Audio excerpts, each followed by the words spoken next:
بسم اللہ الرحمن الرحیم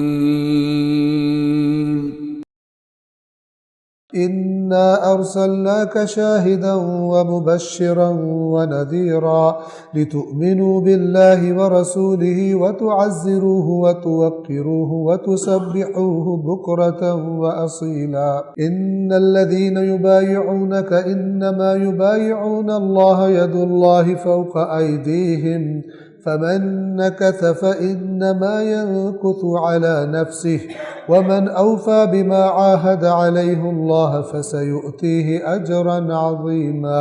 یقیناً ہم نے اے رسول آپ کو گواہی دینے والا، خوشخبری دینے والا اور خبردار کرنے والا بنا کر بھیجا ہے تاکہ تم اے مسلمانوں اللہ پر اور اس کے رسول پر ایمان لاؤ اور اس کی مدد کرو اور اس کی تعظیم کرو اور صبح و شام اس کی تسبیح کرو۔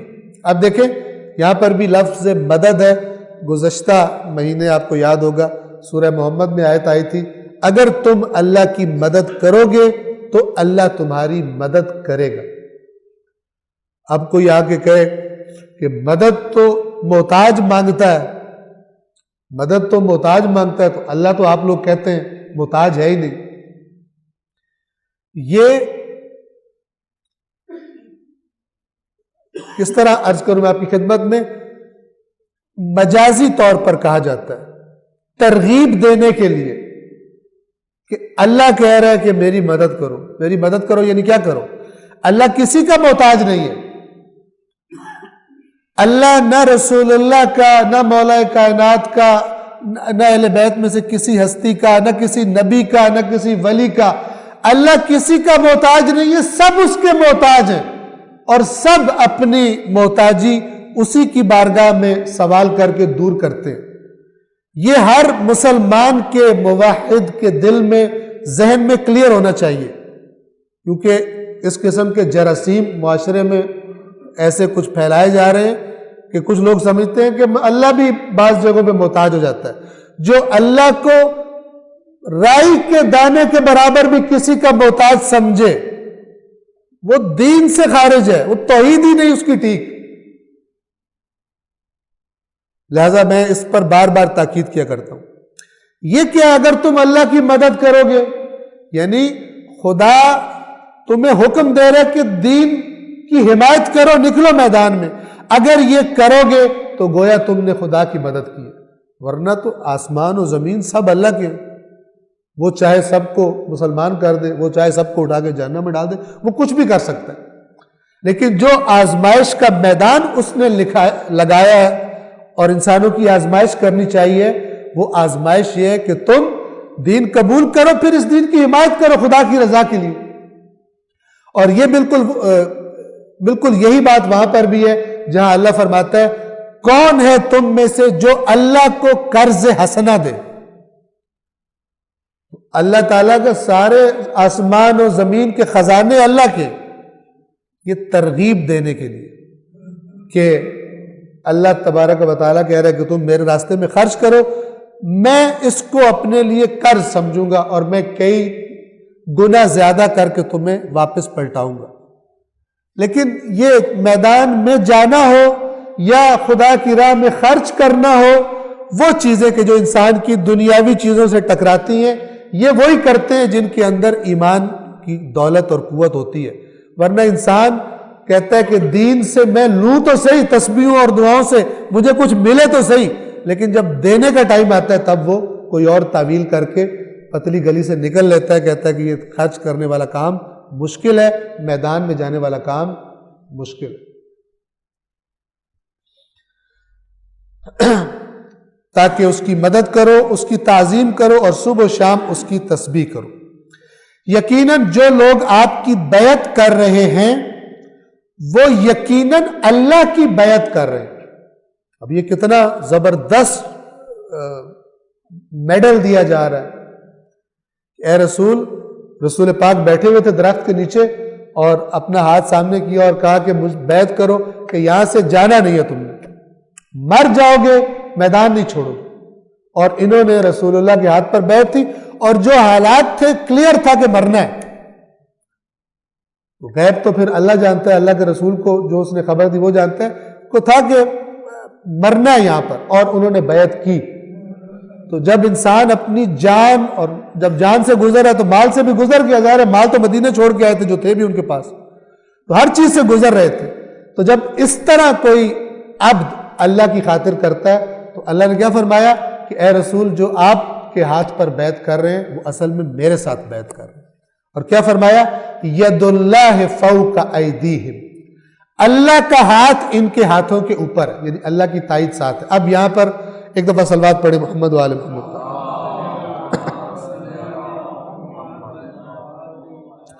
ید اللہ کیا مطلب ہے اس کا؟ مثلا مولا کائنات امیر المومنین کے لیے ید اللہ کا لفظ استعمال کیا جاتا ہے، لقب مولا کا، مولا ید اللہ ہے.